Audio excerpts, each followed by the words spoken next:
Minha pergunta antes dessa disputa do Trump, antes do que mudaria se o Trump realmente ganha, minha pergunta para você é: o que muda na política externa com a Kamala presidente, né? Se ela conseguir vencer o Trump, esse cenário da geopolítica global, o posicionamento dos Estados Unidos, você acha que teria um elemento diferente ou mantém a política que o Biden vem aplicando? Eu acho que Kamala Harris vencendo, eu acho que não muda nada. Não vi, pelo menos até agora, nenhuma indicação de que, caso a Kamala Harris seja realmente eleita, né, primeiro seja candidata, mas ela sendo eleita em novembro, eu acho que os democratas seguem, eu acho que a Kamala Harris não vai mexer nisso. Independente quem seja o presidente democrata, é uma postura do partido. Eu acho que sim. A ideia política. Eu acho que sim.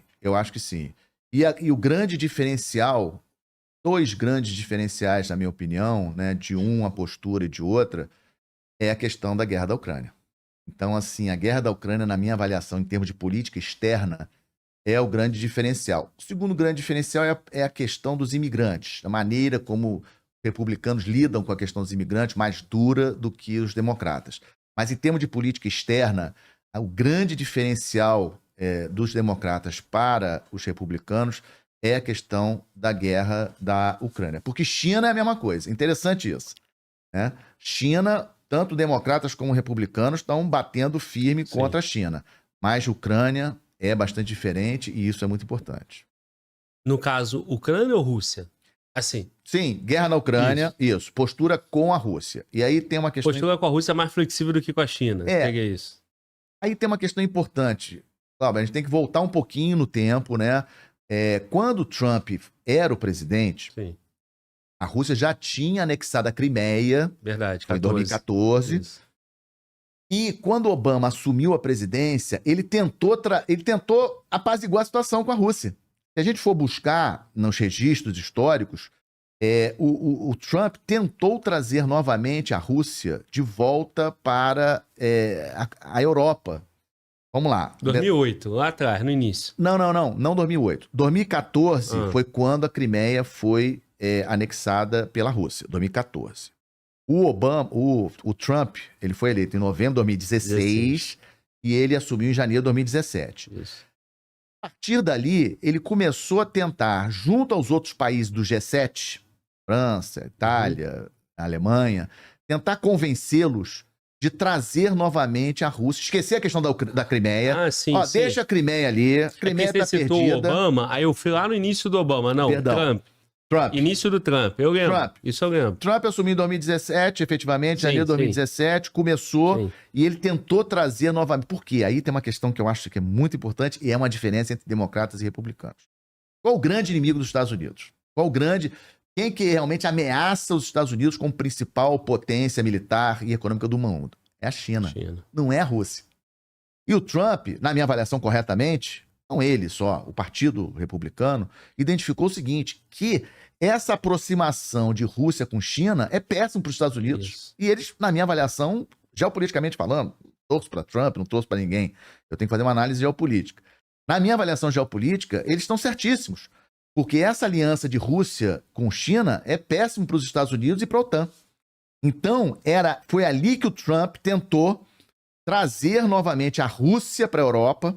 Ou seja, olha, esquece a questão da Crimeia, que a Crimeia já está anexada pela Rússia, esquece a questão da Crimeia e vamos trazer novamente. Mas os outros países não concordaram. Os outros países europeus do G7 e da OTAN tinham e têm muito medo da Rússia por questões históricas, né? A Segunda Guerra Mundial, etc. A Primeira Guerra Fria, a Guerra Fria, né? Muita gente fala que agora a gente está numa Guerra Fria 2.0.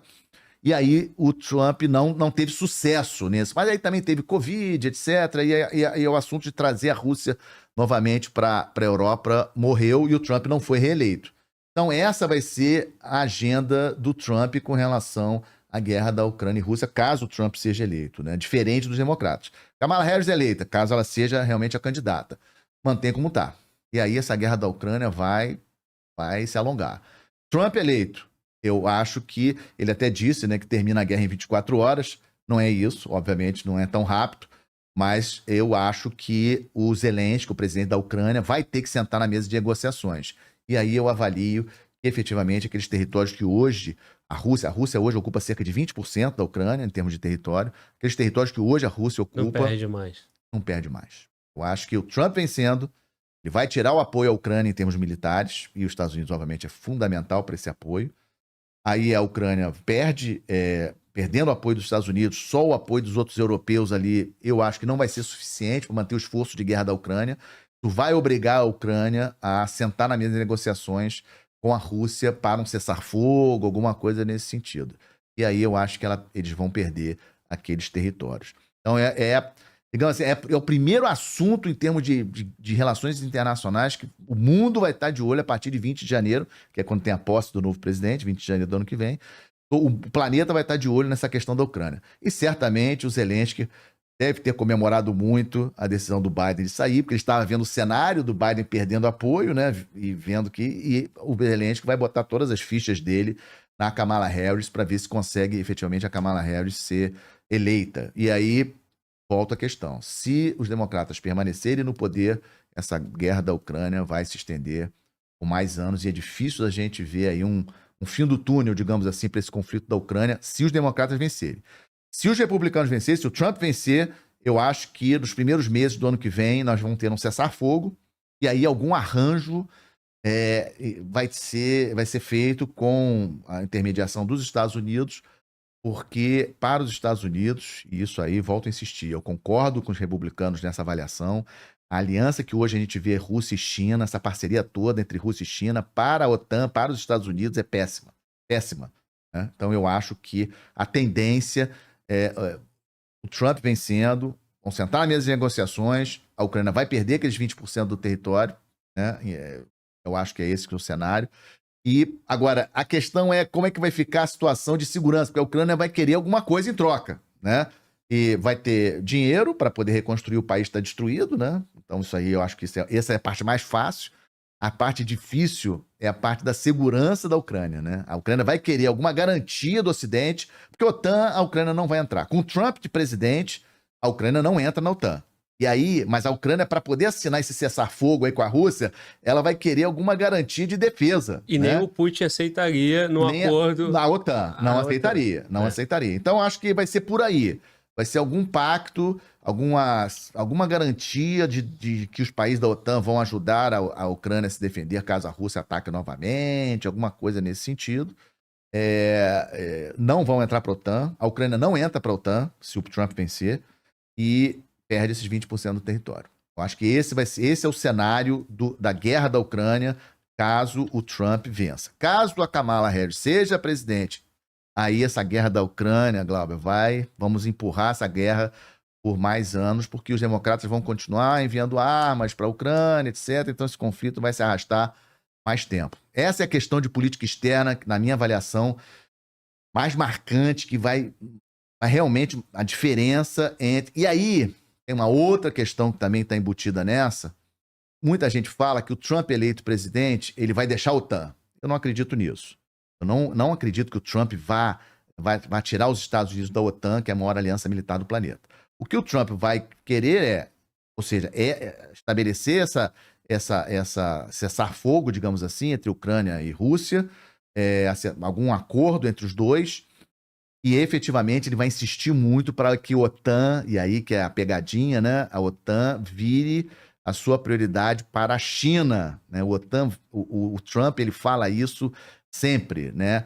E a questão dos 2% do PIB para a defesa. Também esse é um detalhe que o Trump já falava no primeiro mandato dele, de que os Estados Unidos não tinham que gastar dinheiro com a defesa da Europa, e ele colocava o dedo nessa ferida, de que havia um acordo na OTAN, e realmente existe esse acordo, para que todos os países da OTAN tenham pelo menos 2% de PIB para defesa, de gasto para defesa, orçamento de defesa. E vários países não tinham, agora com a guerra da Ucrânia, muitos começaram a ter, e o Trump vai bater muito nessa tecla, né, para que todos os países da OTAN efetivamente cumpram o que foi acordado lá atrás, de ter pelo menos 2% do seu PIB para a defesa. Mas ele vai querer levar a OTAN lá para o leste, que o problema dele é China, não é Rússia. Na minha avaliação, é o que vai acontecer com o governo Trump. Sim, e falando em grana, parece que os Estados Unidos já foi enviado 175 bilhões para a Ucrânia. Eu vi um número desse, não sei se é por aí. É por aí. É muito dinheiro realmente. Mas tem um detalhe importante aqui, né? Mandou para a Ucrânia mais ou menos, porque, na verdade, a grande parte desse dinheiro ficou nos Estados Unidos nas empresas de armamento. Isso. Então, vendeu para lá. Isso, ou seja... Liberou o orçamento, exatamente. É um orçamento indireto de defesa dos Estados Unidos, porque você joga dinheiro na indústria de defesa americana, a indústria de defesa americana se robustece, né, se fortalece, e as empresas de defesa se fortalecem, e, obviamente, isso é bom para os Estados Unidos também, em termos de defesa, inclusive até com um eventual combate, essa grande expectativa, né, com Taiwan, China, etc. Então, a indústria está aquecida, né? De defesa muito aquecida. Isso. No mundo, na verdade, né? Não só nos Estados Unidos, mas na Europa também. Muitas empresas na área de defesa na Europa estão com suas carteiras aí recheadas de pedidos, etc. Agora, por trás ali nos democratas, os dois ex-presidentes, né? A Hillary, né? Os Clintons e o Obama, né? Pelo que eu acompanhei, os Clintons já tinham endossado, né? Ontem mesmo já endossou. Endossaram. A única questão para fechar esse ponto é o Obama. É o Obama. É verdade. E aí aquilo que você falou, eu acho que é a carta da Michelle. Eu concordo contigo. Sim. Acho que o Obama tinha a carta da Michelle no bolso, mas nessa disputa tem gente que não concorda. Os Clintons, por exemplo, né? Aí a gente não sabe os bastidores, o que conversa, mas o fato do Bill Clinton, que foi presidente dos Estados Unidos, 2 mandatos, a Hillary também, não terem apoiado, aliás, já terem apoiado a Kamala Harris, já indica que não apoiam um outro nome, no caso, a Michelle Obama, né? Então, acho que foi isso que deve ter acontecido, obviamente que a gente está especulando, mas acho isso exatamente isso que você falou. Acho que o Obama tinha a carta da esposa, tentou jogar a carta da esposa ontem, quando o Biden renunciou à reeleição, mas como os governadores democratas começaram a endossar a candidatura da Kamala Harris, o Bill Clinton, Hillary Clinton endossaram a candidatura da Kamala Harris, eu acho que vai ser Kamala Harris para disputar com o Trump. Até porque essa antecipação já é para acabar com essa disputa, né? Eu acho. Quem tu mostra força, né? É isso aí. E aí quem se antecipou e teve a resposta... Eu acho. Consegue fechar a questão em cima do nome dela. Eu acho que os democratas devem ir de Kamala Harris. Agora, a outra questão que você vai me perguntar, já estou lá respondendo você, eu acho que o Trump vence. Eu acho que o Trump não perde essa eleição para Kamala Harris, a não ser que tenha algum fato novo, totalmente típico, né? Mas o Trump é o grande favorito para vencer em novembro. Por toda a experiência dele, maneira, palco, né? Experiência de debate, esse conjunto, eu acho. A Kamala é um bom nome, eu acho um bom nome para os democratas, rejuvenesce, mais nova, etc. Tem a questão, como eu falei, pai jamaicano, mãe da Índia, etc. Eu acho que tudo são elementos interessantes, mulher, tudo isso é interessante, mas acho difícil bater o Trump nas eleições de 5 de novembro.